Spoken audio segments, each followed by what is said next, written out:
So we had started to write what was going to be the Massacre album in the fall of 2019, and the guys loved the songs, and they said, "Yep, keep going, keep writing, finish the record." So I think we did 13 songs and recorded all the drums, recorded all the guitars. Oh, everything. Well, just our parts, and Right. then we actually, after we did the drums, we went and watched Power Trip the day after the recording, and we were both so amped to see them. Yeah. They put on such a killer show that the next day we still had the drums set up at our studio here, and Jeramie was like, "I think I'm gonna write one more song, maybe just on drums first." So he just busted out the drums for what became Tyrantula, and then I wrote riffs around that, and then. So that was totally influenced by Power Trip's, macho. They're Machismo, what they had, I mean, they still have it, no doubt. Just rest in peace. I was gonna say rest in peace, Riley, for sure. Yeah. So basically fast forward about a year, and nothing really happened with the other guys in Massacre, and it became a nasty situation. So we had to leave the band, and we're like, well, these songs are kick ass, so we should still do something with them. And we started talking to Terry. He's known Terry for 15 years or so. So I was just chatting with him. Of course, like whenever you leave a scenario, like if other people have been through something similar, you compare notes, is what I've been calling it. Right. So we compared notes about our ex, and it was sort of like trading cards, and it was like, did you have any of these? And it was like, oh, I had a couple of these. I got doubles, right? It was like, I'm glad I didn't have any of those. Right. We just chatted about that at first, and then I was like, hey, do you want to hear some of these tunes? And Terry was like, fuck yeah, man, blast them on over. And he heard it, was like, God, dude, these are fucking awesome. And it was like, oh wow, well, glad you dig it. Right. Then I've been calling it like a 400-yard Hail Mary I threw over towards Terry Butler. I was like, would you want to maybe play bass on this stuff? And he was like, dude, I'd be honored. He's like, I'd be a fool if I didn't, which was his exact words. So nice. Then he decided that, in a group scenario, us three, we decided that really, let's just do it as a band. He was like, I want to do this as a band, so we were like, well, let's do this as a band. Right. Taylor and I had already come up with Inhuman Condition. We thought that it was a great name for a death metal band anyways. Right. And then we also thought, man, we don't want any confusion. We don't want people to be like, oh, they're a tribute band to an OSDM. But we wanted them to go like, oh, this is Massacre. Well, we wrote it for Massacre. We wanted it to be a clear-cut road, even still for some people, they don't get it. But right. I mean, rock and fucking roll. I mean, whatever. You don't get it, you don't get it. But yeah. Yeah. But this was written to be. So we wanted to, we went in that direction. And then, man, it's been a cyclone ever since. So most of it was, or a part of it was written before the whole lockdown bullshit. But then how did you guys manage it, getting everything else together during the pandemic? Or was Florida always open and it was no big deal? Yeah, we're kind of like cowboys down here, man. Right. I mean, we don't have to say that out loud to know that that's a fact. But, right. Our Governor DeSantis did not want us closed as much as possible, which we are where we're at. So right.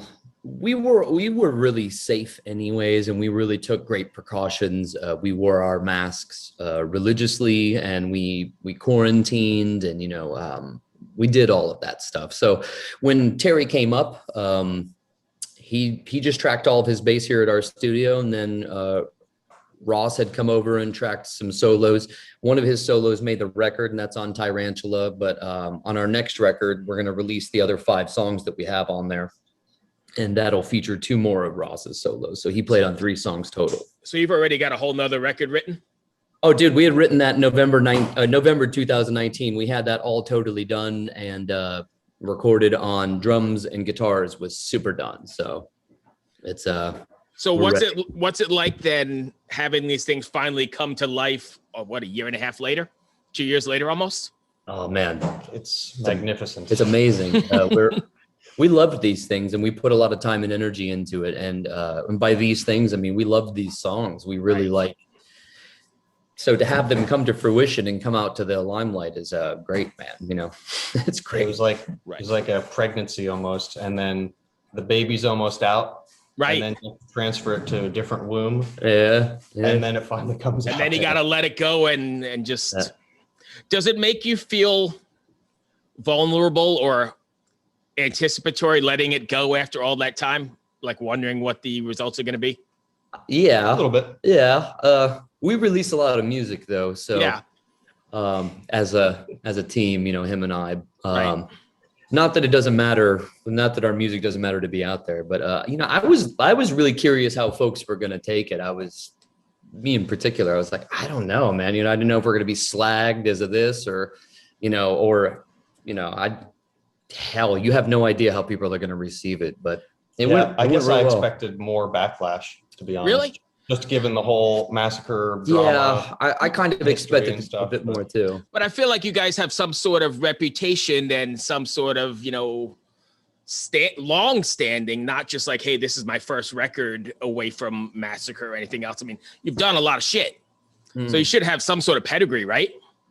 Yeah. And, you know, we're really fortunate that panned out. you know, we're really fortunate. And, you know, in the end, I've been saying this and I'm like, this is just a good story. I mean, if for nothing else, it's a bit of a story and it's like something that people can get behind and write about or like talk about or discuss and have opinions, and it's all public. Right. It's all very public, you know. I mean, when we joined Massacre at the head of it, I had a lot of people reach out to me and give me like personal friends of mine in the industry who gave me lots of warnings and were like, wow, dude, bold move. Nice. I'm happy for you, but bold move, dude. Right. And, you know, so the story kind of writes itself, you know, and here we are. Couldn't be more thankful that it worked out the way it did. It's a much better environment. So. That's great. So when you guys are writing Rat God, is there anything you want your fans to take away from? Is there a message or some sort of, I guess, takeaway after listening to an Inhuman Condition record or Rat God specifically? I don't know if there was any, at least for me personally, I don't think there was anything in particular. I mean, when I listen to death metal, I just want to have a good time. After the record's done, I just want to be like, yes, awesome. So I guess if it, you know, gets somebody pumped up, if it gets somebody out of a depression hole, if it gets somebody out of a bad headspace, or if it makes you want to go pump iron and mow the lawn 3 times in a row, you know, I guess those are all good things. So I know death metal and extreme metal does that. It gets into people's heads and helps them out of things. But when you're writing it, do you find it cathartic at all? Or are you just writing it?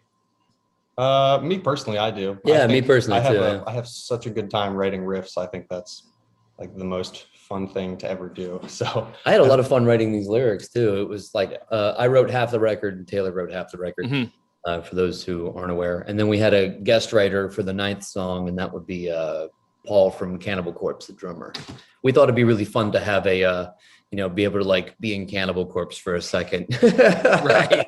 It was like those are Florida guys too, right? You guys are all Florida guys. Yeah, we're all homies, man. We're all down here and just, you know, connected and buds. So for me, writing was pretty cool. You know, I mean, I got to pen a lot of like frustration and anger. I mean, I got asked a long time ago by an ex-band member of mine, and they were like, "Aren't you tired of playing death metal?" And it's like, "Don't you think it's stupid?" And I'm like, no, not me personally. I mean, I hear that you do. I can hear it in your question you're asking. That's cool. Just change the channel. Yeah, it's not a trend for me. I still love it the same way. I mean, shit. We were overpainting I have a rental property, and we were overpainting the inside of it to sell. And while we were there, we were blasting fucking Suffocation, all of Once Upon the Cross, and, you know, pissing the neighbors off. And so I'm almost 40 and I still enjoy doing that same exact shit. So to be able to write some of this stuff and get frustrations out was great. And then moreover, now I can fucking yell it into a microphone and people have to listen to me because it's me with the microphone. Awesome. I think once it gets into your blood, though, I mean, once you get it, and not everybody does, but once you do, if you do, it stays with you. I don't know that you sort of outgrow it because it just becomes a part of you, I think. More specifically, extreme metal or, or that kind of metal, more so than like pop or country or anything else. This stuff gets in you. And the community, right? There's a whole community inside it. Yeah, it's pretty amazing. Yeah, it's kind of like a healthy drug culture. Yes. I mean, it's very, very addictive. Everybody gets together and all just takes it in. Let's do drugs. Let's do drugs. But even people like you've never met, you bond over a riff at a show, right? I mean, it's like, I don't think you find that in any other music scene anywhere. The first 70,000 tons, the Absence played that, and I was there. What a trip that was, dude! Yes, you're talking about 2011, and we had broke all of the liquor sales before we left port. Right. And dude, do you remember when they opened it up and they're like, they came on the air on Sunday and we're like, hey, we opened up the duty-free shop. We have never sold this much alcohol. This is the first one that had to re-up at the port, the first cruise in cruise history. That whole boat, fucking Mars heard us. We were all cheering so much, man. But like the thought process back to that is, man, everybody held doors for one another. There was no fights. There was no bullshit. There was no nothing. It was just a floating barge of a community. And man, that made me feel really loved, appreciated, accepted. It was great. So you're moshing in the pit, or everyone's moshing in the pit, but somebody falls down and everybody stops, picks them up, and then starts again. You're 100% right. There were no fights. There was everybody just hanging out. And I don't think you see that anywhere else. You're not going to find that on a Taylor Swift concert, anything like that. There's something special about death metal or extreme metal that I don't think anybody outside of it ever gets. That's pretty amazing. I feel fortunate enough to wake up every day and put these pants and shirt on and be able to do any of this, let alone all of it. So, here talking with you, Bruce, here hanging out with my amigo, my brother, my left-hand man, Taylor. It's like amazing, We're just fucking lucky, man. We're lucky to be doing this in the rift, releasing Rat God and having people give a shit about it. It's like, yes, okay, yes. Why do you think so many good death metal bands, I mean, I guess we can attribute it to Chuck or whoever you want to, but why do so many bands, death metal bands especially, come from that area? Is it Morris sound? Is it, I mean, what do you think is the cause? Is it the water? Because it's just the sun is so damn hot. Yeah, it's the mugginess. I mean, just like black metal, you attribute to, Norway or somewhere, you could definitely attribute the good death metal stuff to your area along the I-475 corridor, right? Yeah. You would think it would be like surfer metal or something, or like beach rock or something. Right. I don't know. I guess maybe it's the humidity and everybody's, starts off like a poor musician jamming in a hot storage unit. Dude, that's where we cut our teeth, man, in a non-air conditioned storage unit. Like that's the quintessential Florida band photo, is at a damn storage unit, and you're like 112 degrees in there. Hey, man. Yeah. I've lost entire like liters out of me just standing, let alone playing. Right. Are you guys planning on taking Inhuman Condition out on the road at all? Any plans yet, or is it too early? Yep. Happening September. Oh, September? Yep. We're doing an East Coast crawl. Terry so eloquently described it as the tarantula is crawling up the East Coast, and it was like gross. Real nasty sounding, because the Tarantula. Oh, Tarantula. Tarantula, nice. Yeah. I think it's going to be great because nobody's been to shows, or most people have not been to shows along our corridor. Anyway, I'm on the 95 here in Virginia. It's going to be pretty amazing when you finally get out there and start playing, and people for the first time have seen live music, or real good live music, in a year and a half, almost 2 years. Yeah, man. Looking forward to it. We did a sold out show here at with Deicide. That was our first show, and Glenn wanted to play some tiny little club, like very tiny club, 150, and he wanted to do it in our like local area to like have our area like feel like, hey, we're back, or like we're still alive, not we're back, we're still alive. And dude, it sold out in 2 minutes, which is amazing. People are hungry. Man, it was such a good time, dude. The first hour was a bit weird because it's like, I don't know what to do with my hands. And like, I haven't been around this many people. Right.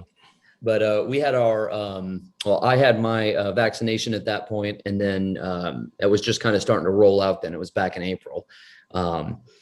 but everybody was safe and everybody minded their P's and Q's, and there was hand sanitizer, and everybody, just had a good time. And there was no reports of like mass people getting sick. Right. So was it pretty amazing stepping out on stage after being away from it for so long? Oh yeah. Yeah. Like going back to that drug culture thing, it was finally the fucking fix. dopamine hit right there. So No nerves. I mean, I was a bit nervous. I mean, because you're in a different position now too, right? You're in front instead of behind. Well, Taylor and I have a Swedish, like sort of like, we call it like it's like a Swede death band. It's kind of like grave worship. We have a band called Gore Gang, and I sing in that band. So we've done some touring with me singing. So I was more nervous just because I mean, you got Terry over here, you got our buddy Rustum back there, you got Taylor over here. I was like, I don't want to let anybody down, so let's see how it goes. But it was great, man. It was pretty amazing. I just had I normally get jitters anyway. So yeah, I think it was more of a it was our first show ever. We didn't even release a single yet at that point. So no one had heard anything except I think a 15-second teaser that we had. So it was live music, and it was good live music. So people were probably going nuts, right? Oh man, that someone had filmed the whole thing from the front row, and that ended up getting like 15,000 or 16,000 views post that show, which we were like, dude, we didn't even have, like he said, we didn't even have any music out. So people were just literally that hungry and sponging it up. So really the last show I've been on was 70,000 tons in 19, I guess, right? Because 20 we were closed. So I haven't seen anything since January of 19. I'm dying. Wow. We're coming up through Virginia, so we'll see you in September. I hope so, because somehow the routing is weird. Everybody's booking shows, but they're not booking Richmond. They're going right around it. Yeah, I know that we were struggling a bit with Richmond. Something they were like with this tour. So we ended up having to go to Chesapeake, I think, is where we're going in Virginia. And the reason is something was up with Richmond. I don't know. Yeah, I don't know what it is. Everybody's bypassing it. They're going to either Baltimore or Chesapeake. I think we got great venues here. I'm like, what the fuck's happening? It might have something to do with maybe ordinances or I don't know, but red tape. Everybody's seeing shows, and I'm watching everybody's pictures, but I haven't gotten to anything yet. So. Oh man. All right. Well, hopefully soon for you. Yeah, I am coming down to Orlando. I'm gonna see. Oh, Awesome. cool.